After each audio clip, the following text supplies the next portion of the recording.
Advance booking शुरू है Iftekhar park की। Sky line contractor and engineer private limited की पेशकश इफ्तेखार कॉलोनी साथ ही शुरू की जा रहा। दूसरा प्रोजेक्ट इफ्तेखार पार्क परभनी शहरधार रोड स्थित कलेक्टर द्वारा मान्यता प्राप्त NA-44 लेआउट, जिसमें आपको इस प्लॉटिंग में यह सुविधा मिलेगी। मेन रोड 50 फीट और अंदर के रोड 40 फीट 30 फीट, साथ ही साइड में गट्टू भी डाले हुए। हर प्लैट के पास रोड आप देख सकते हैं, आपको नजर आ रहे हैं। रोडों का काम भी अच्छे से मजबूती से किया गया है ताकि आने वाले 40-50 साल तक रोड नाली की दिक्कत ना आ सके। इस तरह से ध्यान में रखकर प्लैटिंग को डेवलपमेंट की गई है। आपको सारी सुविधा मिलेगी, जैसे हर घर में नल भी होगा, हर प्लॉट पर नल कनेक्शन जोड़ा गया है और रोशनी के लिए लाइट भी अच्छे से पोल बिठाए गए हैं और 30 फीट पर बोर को पानी, 2.5 से 3 फीट पर मुरूम 2। अलग अलग गार्डन जैसे लेडीज और जेंट्स के लिए आप इस वीडियो में यह नजारा देख सकते हैं। गार्डन कितना शानदार बनाया गया, इसमें बच्चों को खेलने के लिए खिलौने भी सेट किए गए और 4500 स्क्वायर फीट में शानदार मस्जिद भी होंगी। हवा के लिए 2 पेड़ हर घर प्लॉट के सामने। इन पेड़ों में कुछ ऐसे पेड़ हैं जो 6 महीने में कलर चेंज होते हैं। मराठवाड़ा में पहली बार मुस्लिम एरिया में डेवलपमेंट देखने को मिला है। साथ ही skyline contractor and engineer private limited company के डायरेक्टर मेराज सिद्दीकी, इनका सेकंड प्रोजेक्ट इफ्तेखार पार्क इस नाम से शुरू की गई है। ये भी इसी इफ्तेखार कॉलोनी की तरह ही डेवलप किया जा रहा है। कलेक्टर NA-44 और साथ ही एडवांस बुकिंग शुरू की गई है। इस प्लैटिंग में सिर्फ 115 प्लॉट है जिस इफ्तेखार पार्क की, और एक खास बात, इस प्लैटिंग से सीधे धार रोड को रास्ता भी निकाला गया है। इसमें भी लाइट नल नाली रोड और हर प्लैट के सामने पेड़ लाइट पोल, खुद की DP, जिनकी ख्वाहिश है ताकि वो ख्वाहिशमंद भी ले सके। इफ्तेखार पार्क आमदनी और जरूरत पर ख्याल रखते हुए ये प्लॉट निकाले गए।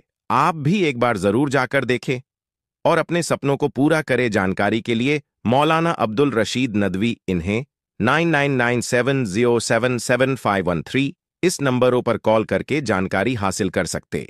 परभनी मंगलवार 10 तारीख को दोपहर के समय यहां डॉक्टर बाबा साहेब अम्बेडकर की मूर्ति के सामने भारतीय संविधान की प्रतिकृति का अपमान किया गया। इसके अगले दिन बुधवार को परभनी बंद का आह्वान किया गया। इस दौरान आंदोलन करने वाले एक समूह ने शहर में पथराव और आगजनी की। इस घटना के दौरान परभनी के सांसद संजय यादव और सांसद फौजिया खान ने विवादास्पद बयान दिए थे। ऐसा आरोप लगाते हुए भारतीय जनता पार्टी की विधायक सौ मेघना बोर्डीकर साकोरे ने गुरुवार को आयोजित पत्रकार सम्मेलन में कहा कि उनके बयानों की जांच की जाए और उनके खिलाफ कार्रवाई की जाए। ये पत्रकार सम्मेलन शहर के एक होटल में आयोजित किया गया था। डॉक्टर बाबा साहेब अम्बेडकर की मूर्ति के पास भारतीय संविधान की प्रतिकृति का अपमान करने की घटना की भारतीय जनता पार्टी ने निंदा की है। इस घटना के बाद दूसरे दिन परभनी बंद का आह्वान किया गया था। इस दौरान सभी व्यापारियों ने स्वेच्छा से अपने प्रतिष्ठान बंद किए। बंद को शांतिपूर्ण आयोजित करने के लिए अम्बेडकर जन समुदाय के साथ सहयोग किया, लेकिन सुबह से शांतिपूर्वक चल रहे आंदोलन में दोपहर में अचानक उबाल आ गया। एक समूह ने पथराव कर दुकानों और वाहनों को भारी नुकसान पहुंचाया।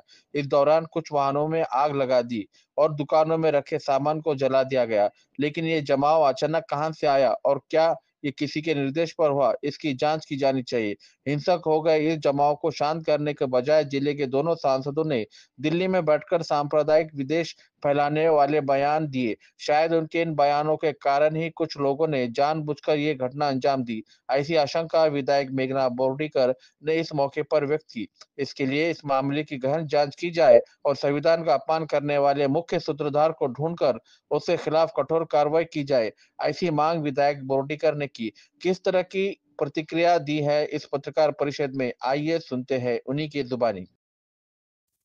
आरोपी अटकेमध्ये आहे, त्याच्यावर योग्य ती कारवाई होईल आणि संविधानाचा सन्मान आम्ही सर्वजण करतो।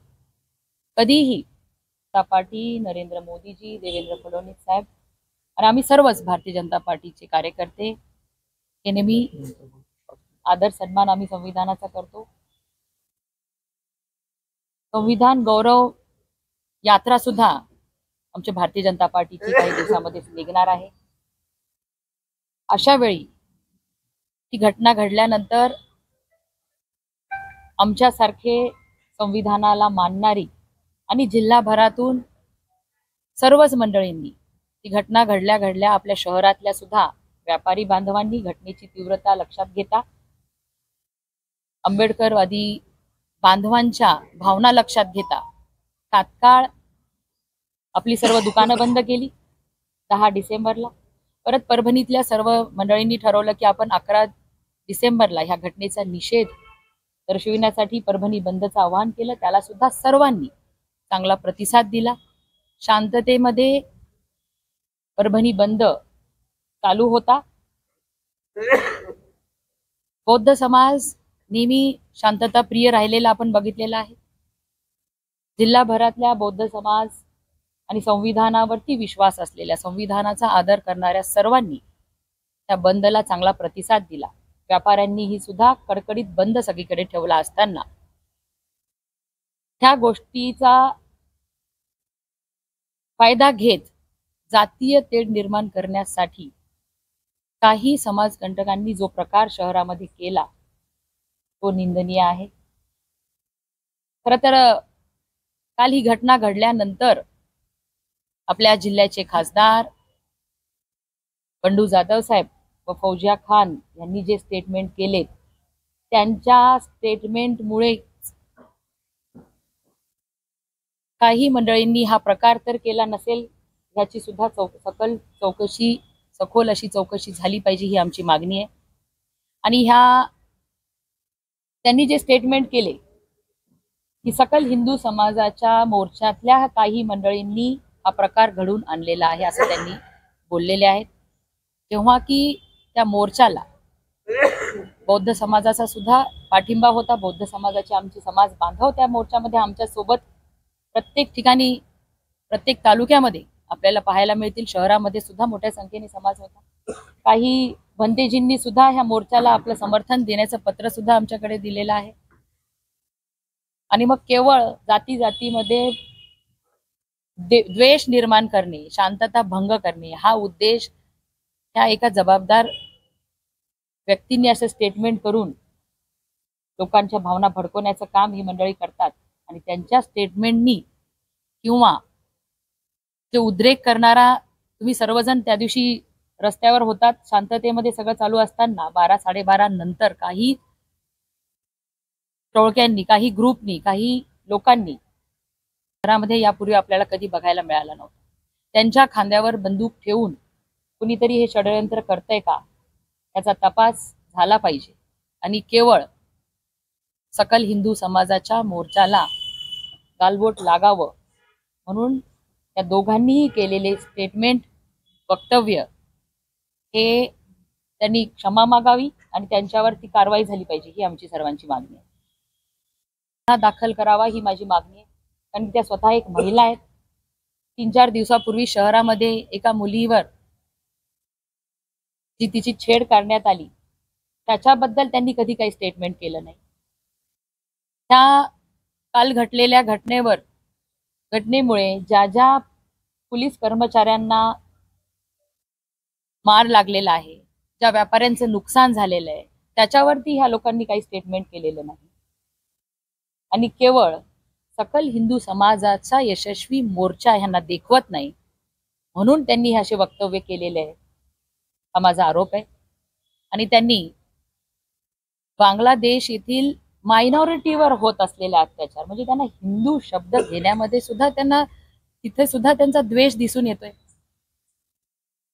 म्हणून हे सगळं दोघंही संविधानिक पदावर आहेत. यांनी बोलताना दिल्लीत बसून कुठलेही स्टेटमेंट करण्यापूर्वी प्रत्येक गोष्टीची चौकशी केली पाहिजे, शहानिशा केला पाहिजे. काही लोकांना पुढं करून दलित समाज जो शांतता प्रिय आहे, संविधानाला मानणारा आहे आणि त्यांनी पुकारलेल्या आंदोलनाला सर्वांनी साथ दिलेली आहे, त्याला गालबोट लागावं म्हणून त्यांच्या काही लोकांच्या भावना भडकवून त्यांना पुढे करून हे जर प्रकार घडवत असेल आणि विनाकारण नाहक शहरातील व्यापाऱ्यांना दहशतीखाली ठेवू इच्छित असेल तर त्यांना सुद्धा त्याचा परिणाम भोगावा लागणार. कुठलेही स्टेटमेंट द्यायच्या पहिले त्यांनी विचार करायला हवा होता. दिल्लीत बसलेले आहेत, त्यांनी अर्धवट माहिती घेतली. त्यांनी सांगितलं की मोर्चा नंतरच ह्या घटना घडलेल्या आहेत. मोर्चा तर इतका शांततेमध्ये झाला होता आणि सगळ्यांचं सहकार्य ह्या मोर्चाला होतं.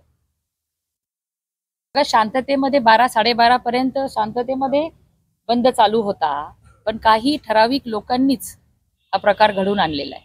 त्यामुळे ह्यांच्या मागे कोण मास्टर माइंड आहे हे शोधलं पाहिजे आणि प्रशासन हे शोधेल आणि लवकरच आपल्या पुढे ह्यांच्या मागचं काय कारण आहे ते आपल्या पुढे येईल. सर्वांची झाली पाहिजे ह्याच्यासाठी कुठले काही लोकांनी मागणी केली सीबीआय चौकशी, पण आपलं महाराष्ट्र पोलीस सक्षम आहे. आमचं नांदेड परिक्षेत्रातले आयजी सक्षम आहेत, ते चौकशी करतील आणि लवकरच ह्याच्या मागचं मास्टर माइंड कोण आहे ते आपल्या समोर येईल आणि ते बसणार नाही. मला जी माहिती मिळाली आहे त्यानुसार त्या व्यक्तीची तो मानसिक रुग्ण आहे, त्याची ट्रीटमेंट सुद्धा चालू आहे आणि काही दिवसापूर्वीच तो एका हॉस्पिटलमधून बाहेर आलेला आहे. आणि विनाकारण जातीय तेढ निर्माण करणारी स्टेटमेंट्स अशा मोठ्या नेत्यांनी करणं योग्य नाहीये आणि याची सुरुवात दुर्दैवाने आमच्या जिल्ह्यातल्याच नेत्यांनी केलेली आहे, म्हणून ही पत्रकार परिषद इथं आयोजित असेल कदाचित ते. आणि मॉब जास्त असणार, त्यांनी ते तयारीनिशी होते ना.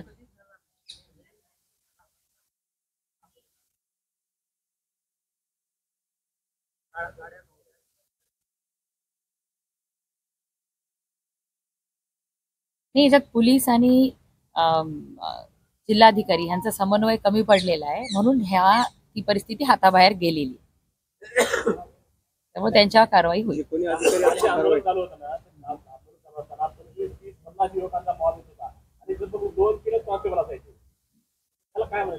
हे बघा, शहरामध्ये त्यांनी वेगवेगळ्या ठिकाणी ग्रुपनी असे प्रकार घडवण्याची त्यांनी प्लॅनिंग केलं होतं. त्यामुळे पोलीस कुठं कुठं पोहोचणार ना, पोलिसांची संख्या पण तेवढी कुमक नव्हती.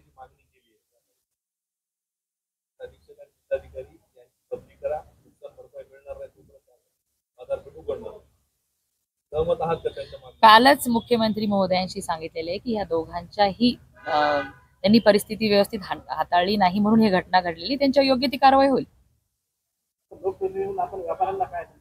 पण ते बघा, व्यापाऱ्यांना मी कालही सांगितलंय, कालही व्यापाऱ्यांचं जे काही नुकसान झालंय त्याचे पंचनामे करण्याचं कलेक्टरांना मी आदेश दिलेले आहेत. पण ह्यांनी प्रश्न सुटणार नाही. हा प्रकार कुणी घडवून आणलाय हे पहिले शोधलं पाहिजे.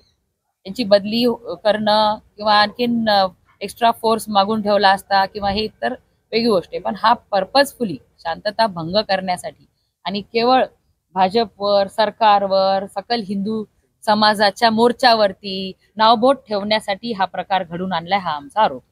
त्याची चौकशी करून ह्याच्या मागचं मास्टर माइंड कोण आहे हे शोधलं गेलं पाहिजे. ते लवकरच शोधल्या जाईल. आणि परभणी शहरातील सर्व व्यापाऱ्यांना मी सांगू इच्छिते की आपल्यावरती परत असा घटना कधी होणार नाही आणि आपल्याला अशा गोष्टींचा त्रास होणार नाही, याच्यासाठी आम्ही सर्वजण मिळून प्रयत्न करूया. प्रशासन सुद्धा सक्तीने पावलं उचलेल. यापुढे असं करण्याची हिंमत कुणाची झाली नाही पाहिजे. त्याच्यासाठी सखोल चौकशी करून जे कुणी आरोपी असतील, याच्यातले दोषी असतील, त्यांच्यावर कारवाई होईल.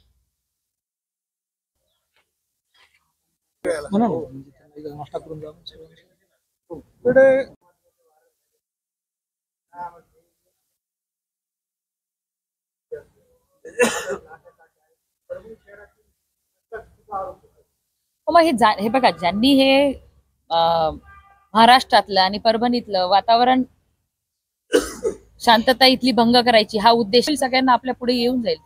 दोन गोष्टी लक्षात यायल्यात पहा. दोन्ही सन्माननीय खासदारांचं स्टेटमेंट 10 तारखेला एकाही खासदाराने स्टेटमेंट दिलं नाही. अशा परिस्थितीमध्ये आणि संविधानाचा आदर करणारे आम्ही सर्वच जण त्या घटनेची समर्थन करत नाही. अशी घटना परत घडू नये आणि सर्वांनी, जिल्ह्यातल्या सर्वांनी, शहरातल्या सर्वांनी बंदला समर्थन दिले असताना त्या बंदला गालबोट लावण्याचं काम काही लोकांनी जाणीवपूर्वक केले. तर ह्या स्टेटमेंट त्याच्या मागचं, स्टेटमेंट देण्याच्या मागचं कारण काय आहे हे सगळं शोधलं पाहिजे. हे बघा, आपल्या परभणीमध्ये पहिल्यांदा एवढं उग्र स्वरूप घेऊन काही आंदोलकांनी जी तोडफोड केलेली आहे, जे संविधानाचा अवमान झालेला आहे, ती घटना निंदनीय आहे. आम्ही सर्वजण त्या घटनेचा निषेध करतो. परत कधी संविधानाचा अवमान होणार नाही यासाठी प्रशासनाला सुद्धा सूचना दिलेल्या आहेत आणि असे प्रकार घडता कामा नयेत. परंतु ह्या गोष्टी केवळ जातीय तेढ निर्माण करण्यासाठी तर केल्या जात नाहीत का, ह्याची सखोल चौकशी व्हावी यासाठी आम्ही मागणी केलेली आहे. आज जे काल जो परभणीमध्ये व्यापाराचा प्रकार घडलेला आहे त्या संदर्भात आज जिल्हाधिकारी कार्यालयामध्ये बैठक ठेवली होती. त्या बैठकीत व्यापाऱ्यांनी त्यांची मत मांडताना असं सांगितलेलं आहे की जे काही नुकसान झालेलं आहे आमचं हे शासनाने आमचे पंचनामे कालच कलेक्टरांना भेटून सगळ्या नुकसानाचं पंचनामे करण्याचं मी त्यांना सांगितलेलं आहे कलेक्टरांना. त्यामुळे ते सगळं चौकशी होईल, त्यांची जे नुकसान भरपाई देण्यासाठी आम्ही प्रयत्न करू. कारस्थान झालेलं आहे. काय वाटतं याच्यामध्ये राजकीय षडयंत्र आहे. केवळ राज्यामधली शांतता भंग करण्यासाठी राज्य सरकारला, भाजपाला, सकल हिंदू समाजाच्या मोर्चाचं यश यांना खपत नाहीये, म्हणून हे सगळे प्रकार घडवून आणलेले आहेत की काय ह्याची चौकशी व्हावी. त्याच दिवशी हे प्रकरण घडलेलं आहे. तो सकल हिंदू समाजाचा मोर्चा 12-12:30 वाजता शांततेमध्ये पार पडला.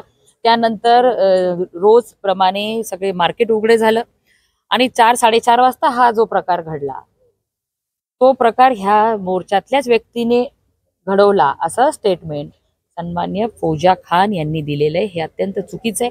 त्यांना इथं जातीत भांडण निर्माण करण्याचा उद्देश त्यांचा दिसतोय, म्हणून याची चौकशी व्हावी, त्यांच्या गुन्हा नोंद करण्यात यावा ही माझी मागणी.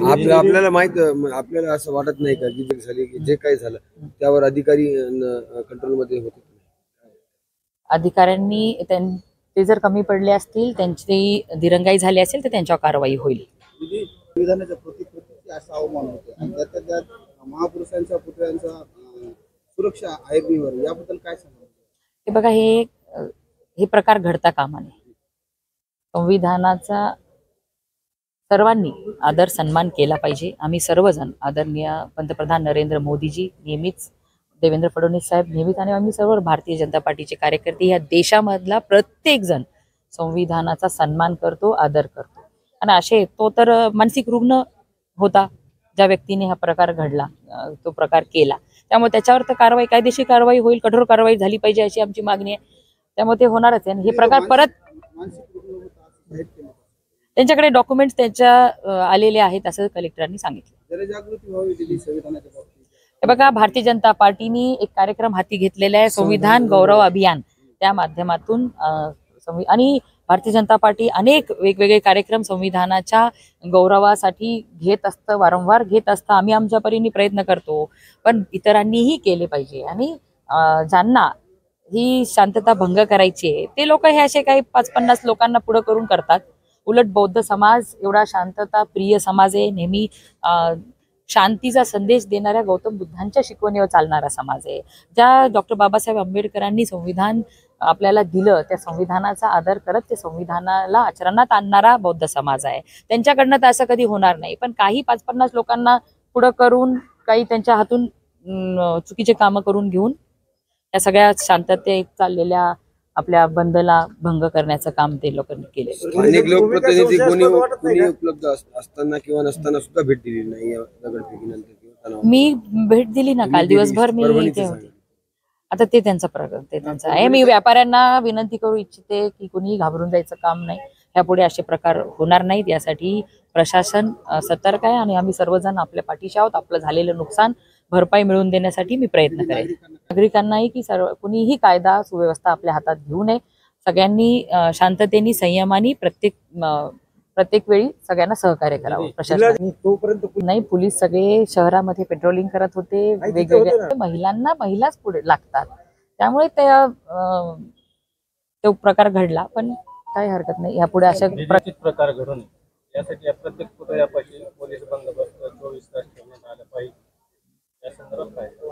मी कलेक्टरांना कालच सूचना दिलेल्या आहेत की प्रत्येक ठिकाणी पुतळ्यांचं संरक्षण झालं पाहिजे. असे अनुचित प्रकार घडले नाही पाहिजे. महामानवांचा अवमान नाही झाला पाहिजे. यासाठी आपण विशेष योजना आखा म्हणून आणि CCTV पण प्रत्येक ठिकाणी लावल्या जातील. असे प्रकार परत घडणार नाही.